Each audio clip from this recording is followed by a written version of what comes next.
Yeah, I think that's a great point. In fact, I was actually thinking about that just before we had this conversation. There's a notion that you need to have a lot of money in order to start investing or in order to start growing your wealth. It's like, well, because I can only put £5 in today, I might as well not and just get that cafe latte or whatever it is. But helping people understand the power and effects of compounding, and especially once you have a family and you start to plan 20 to 30 years ahead in advance, you know, it's just a different mindset, a different sort of shift in the way you view money and the longevity of money. And you really start to, I don't know, have a different relationship with money, because at the end of the day, it is a relationship with money, right? Everyone it's a tool. It's a tool. Yeah.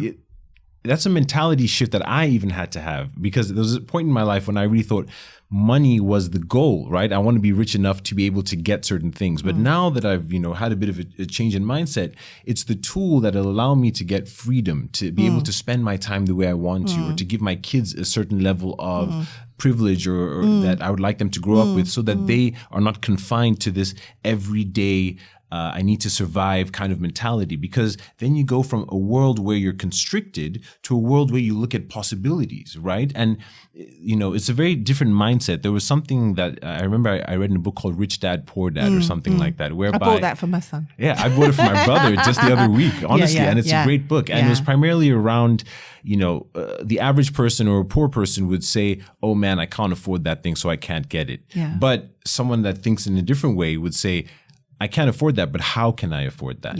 Right? Because then that unlocks the mind to be creative and start to think of different ways to do things, right? But, you know, just thinking about trying to get someone to have that mind shift, regardless of where they fall in the economic structure, it seems to be a bit of a battle, right? You must be lucky enough to come upon this book, or you must have some life experience that makes you want to change. In your experience of trying to educate people to do this, what's the biggest barrier you see to actually getting people to change their mind or change their thinking about wealth, about the barriers they've put for themselves, all those types of things? What are some things that people have put on themselves or self-imposed that are not letting them start to think about wealth or growth or any of those things?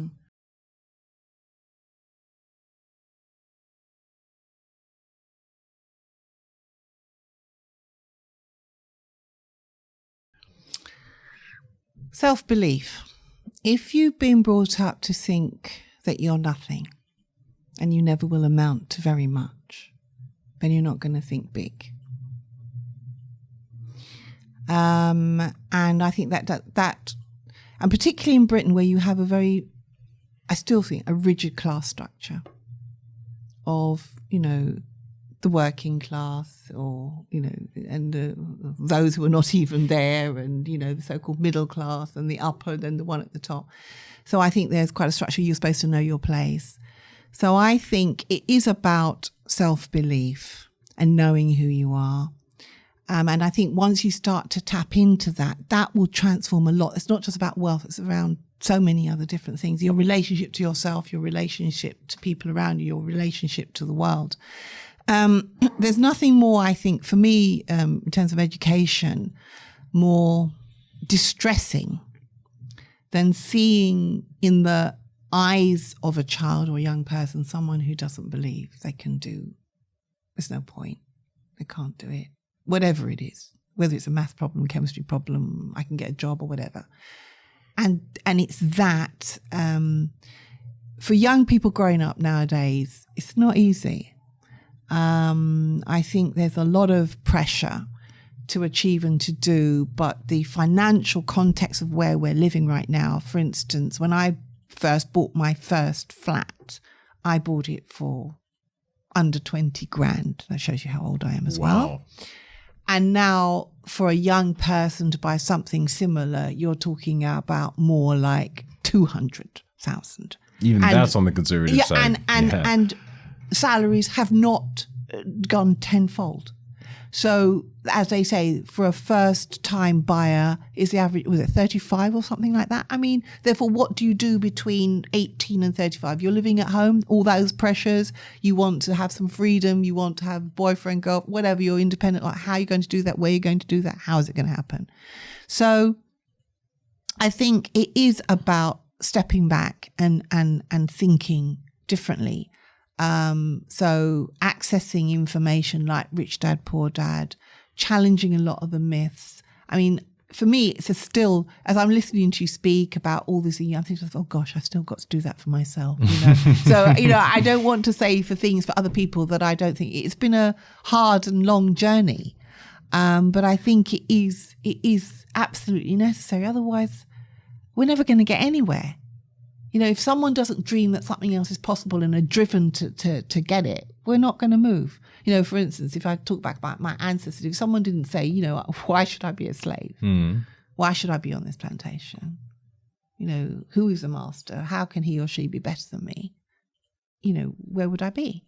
So, but I think who is going to be the vanguard of this type of thinking are the entrepreneurs, the young people now. Yeah. I really do believe, because they don't want to do the 9 to 5. They want to work for themselves. And it's hard. It is hard. It's not easy because, it's the one thing you have to pay every month is your bills. But in terms of being an entrepreneur, you might get a big contract, might get that 10,000, but if you don't get it for the year, you've worked for 10,000 for the year, yeah?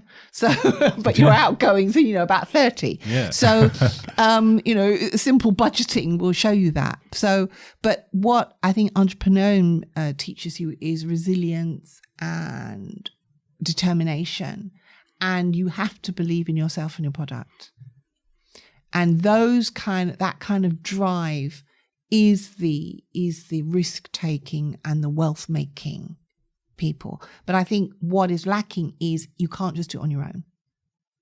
And you will need to team up, consortia or groups, family. And that's how you consolidate it. You can't just be an individual that's making a lot of money. It's more than that.